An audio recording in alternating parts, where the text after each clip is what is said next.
With the mounting number of foot and mouth disease cases affecting Mzansi's farmers, in this edition we share a guide to diagnosing FMD, plus tips and treatment methods. Seasoned farmers maintain that diversification is key for new players in the game, and this week experts focus on growing microgreens. Farmers say it's an ideal produce to expand on a small scale, but establishing a market is vital. Our book of the week is Lost and Founder, a painfully honest field guide to a startup world by Rand Fishkin. And our farmer tip of the week comes from Sibusiso Xaba, co-founder and CEO of Africa Cannabis Advisory Group. This is Farmers Inside Track, supported by Food for Mzansi. Inspiration for your business and life.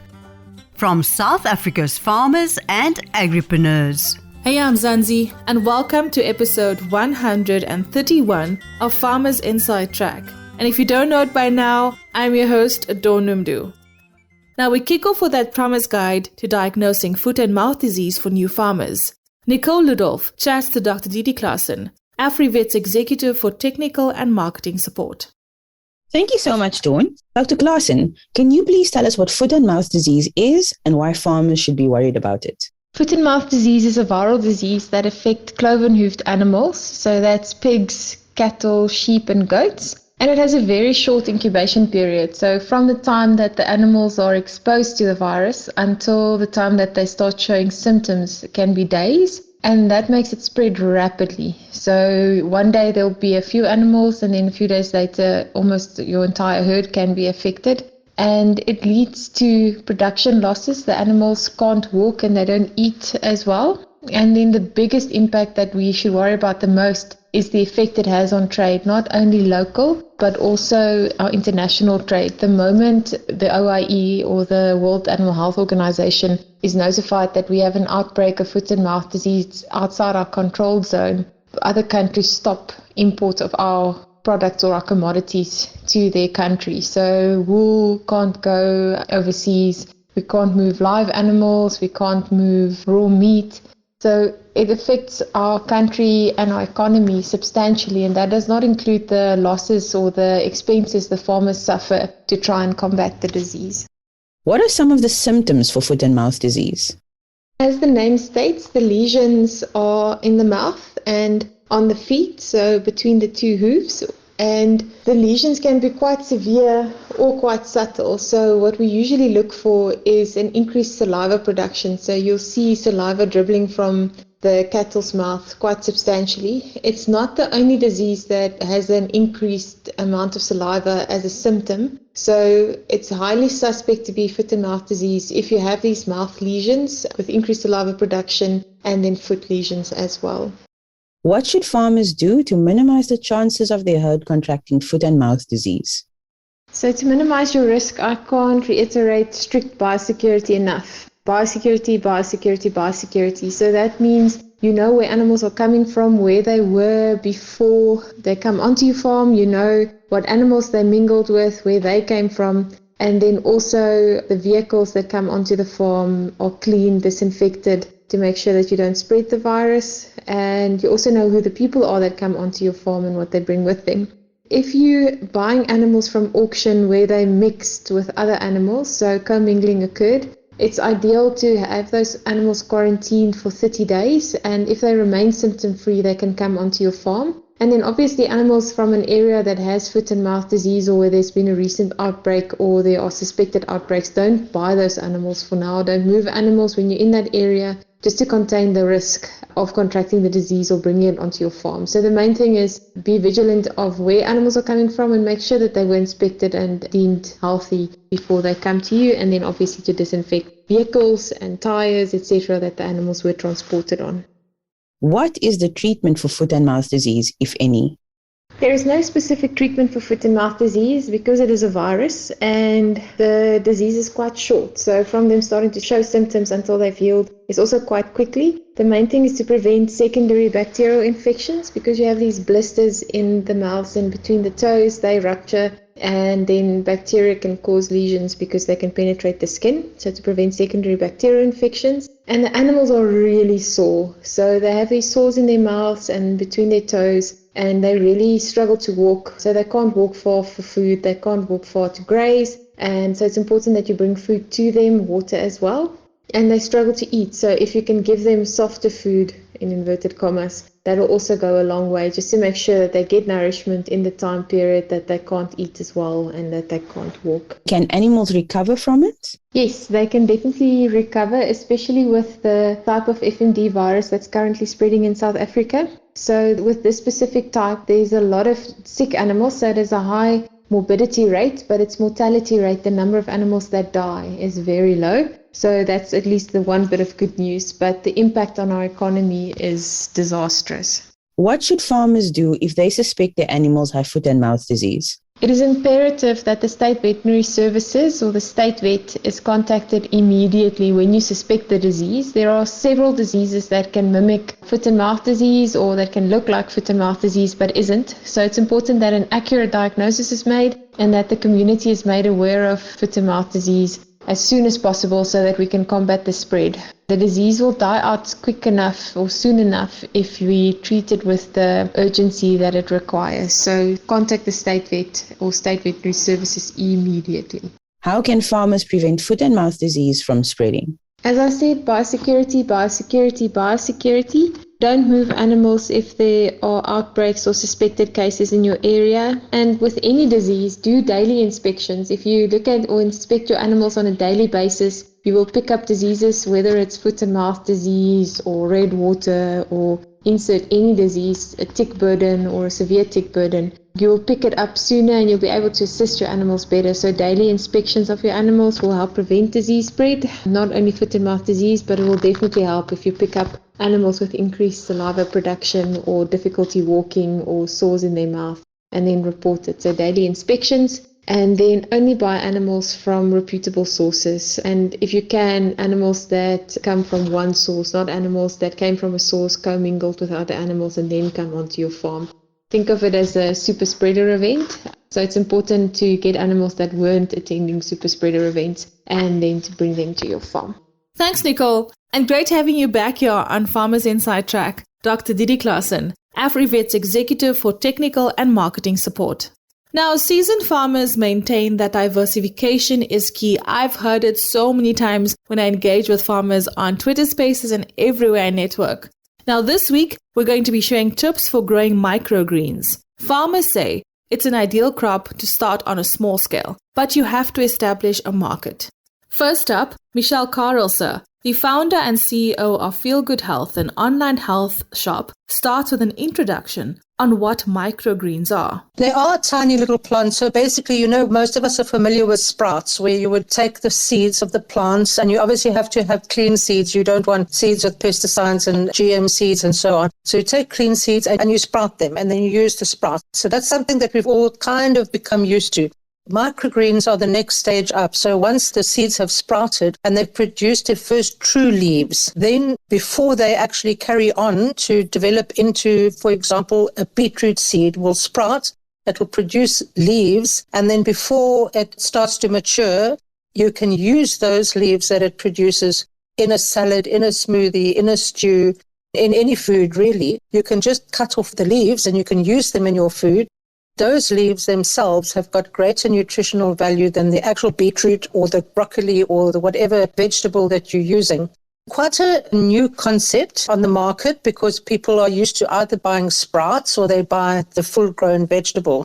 But obviously the full-grown vegetable take many months to mature. From a farming view, there's a crop and they've got to grow the crop and they've got to nurture the crop and then they've got to harvest the crop. They've got to send it to market. But for microgreens, it's a very quick crop that grows from seed to just seedling stage. So it's not like sprouts with a little bit of a sprout to it. It's like a true plant. It's got the greens and the first true seeds. And from there you harvest. So you basically then cut off those early leaves and use those as your food. Aquaponics horticulturalist PJ Piri talks about the feasibility of the crop and says it's actually considered as a superfood.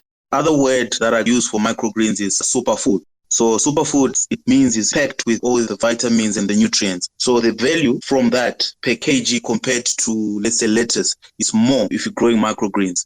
we're not using your ordinary treated seed there. So also now, as a grower, you're going to get less price on your seed for your microgreens. They cost even much lesser than your normal treated seed because you're only growing it for a certain time, let's say for a less period of, let's say, for half-life. Let's say if you're growing other cultivars where you have multiple cuttings, but again, your price of your seed is more than your price that you pay for seed for your microgreens. Doing multiple cuttings like your irregular, they would cut it maybe 2 cuttings to generate more revenue or more value out of that plant.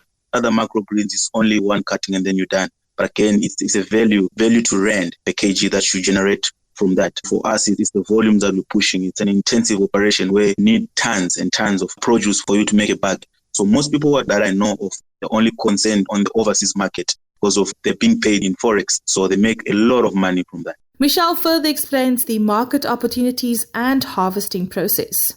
From a farming point of view, when you sow your crop, there's so many things that can go wrong between the time you sow your crop and the time you harvest your crop. You know, it can be the weather, it can be storms, it can be a fire, it can be locusts, it can be all sorts of things that can go wrong. But with the microgreens, you're really growing them inside, first of all, so they're protected a lot. And secondly, the crop is fast. So you can control a lot more of the environment with microgreens as a farmer than what you can control when you're growing an outdoor crop.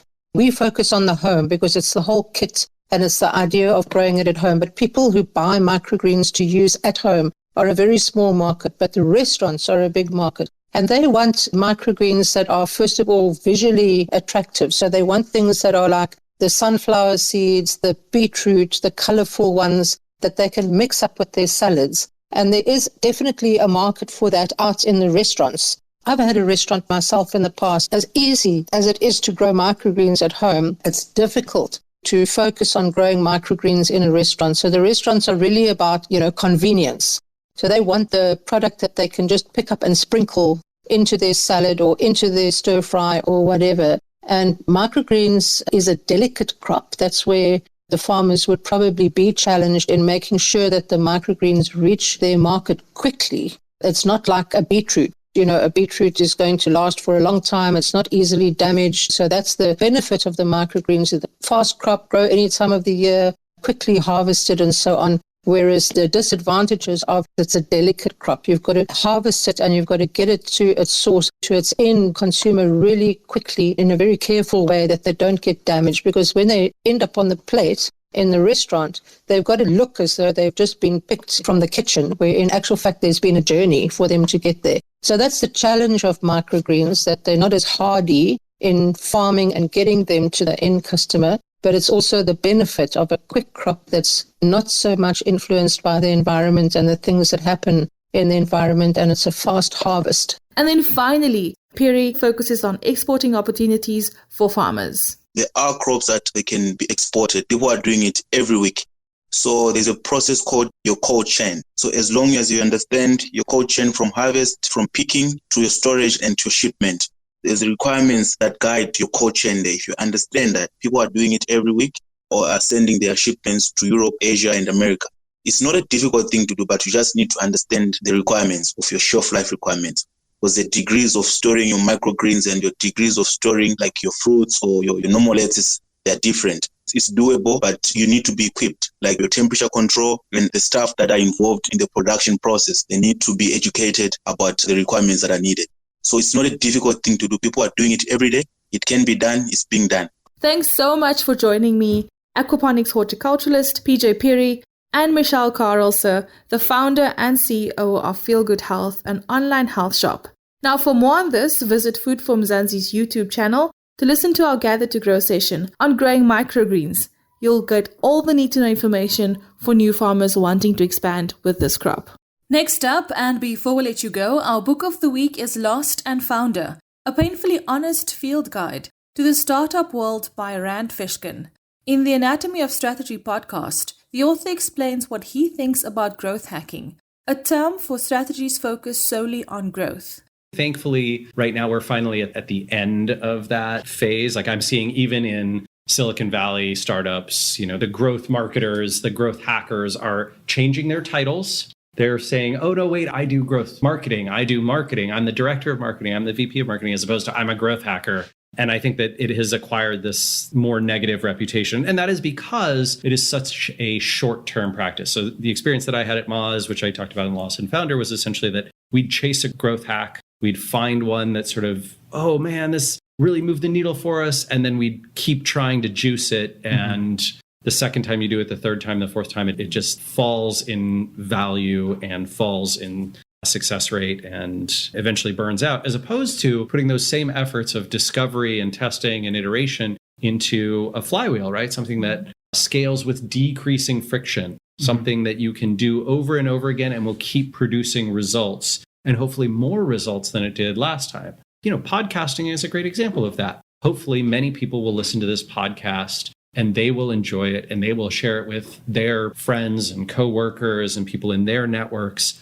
And then the next time you produce a podcast, you will have more listeners, and that will give you more surface area to distribute to even more listeners in the future. And so every time you're doing the same amount of work, but getting more and more out of it. That's exactly what a flywheel is meant to build. A growth hack is sort of the opposite. You find this thing, you abuse it. It's often slightly unethical to very unethical. It's often skirting around laws. And now there's much more strict privacy protection, email spam compliance, web marketing laws than there ever have been. Influencer marketing has way more laws than it used to, all these kinds of things. And so you're often walking that tightrope in addition to dealing with the fact that most growth hacks fail, and all of them fail eventually. Agriculture is not just about farming.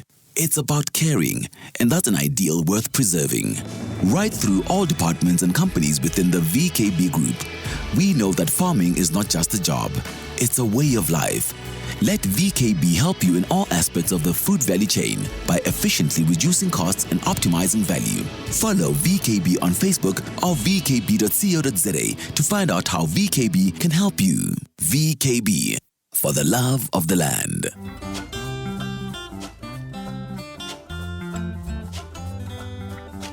Now remember, if you'd like to review a book or perhaps you have a book suggestion, feel free to email us on info@foodformzansi.co.za.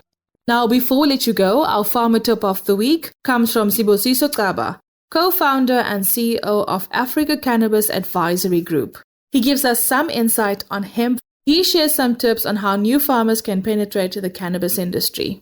Hemp actually has approximately a 4 times higher carbon dioxide absorption factor than other similar crops, which over time we believe is going to fit into credit sequestration model. And so young people who are looking to go into this industry, the biggest motivation is the impact that you can make in terms of building sustainable, say, hemp cultivation operations, or getting into the medical space to help people in terms of their health and as a substitute to pharmaceutical drugs, which can be extremely dangerous over long periods of time. The mission in terms of how much good we can do as young people in terms of putting our hearts and souls into building cannabis businesses and initiatives is pretty incredible. And our farmer tip of the week from Sibusiso Xaba, co-founder and CEO of Africa Cannabis Advisory Group, brings us to an end of another exciting episode. Now remember, if you love this podcast, you better rate it and share it with your friends, family members, and don't forget your fellow farmers. And also be sure to check out our sister publication called foodforafrica.com for inspiration and news from across the continent. From me, Dawn Numdu, Nicole Ludolf, our producer Megan van der Vent, and the rest of the Food for Mzansi team, have an awesome week. Bye for now. Life in South Africa can be a lot. Scroll through Twitter for a minute and tell me I'm wrong. Thank God for South Africans though, right? We're inspiring, and even on the bad days, we fight back with a smile. That's why I love Food for Mzansi so much. We're not ashamed to celebrate the ordinary unsung heroes who work every day to put food on our nation's tables. Go to foodformzansi.co.za and never miss an inspiring story.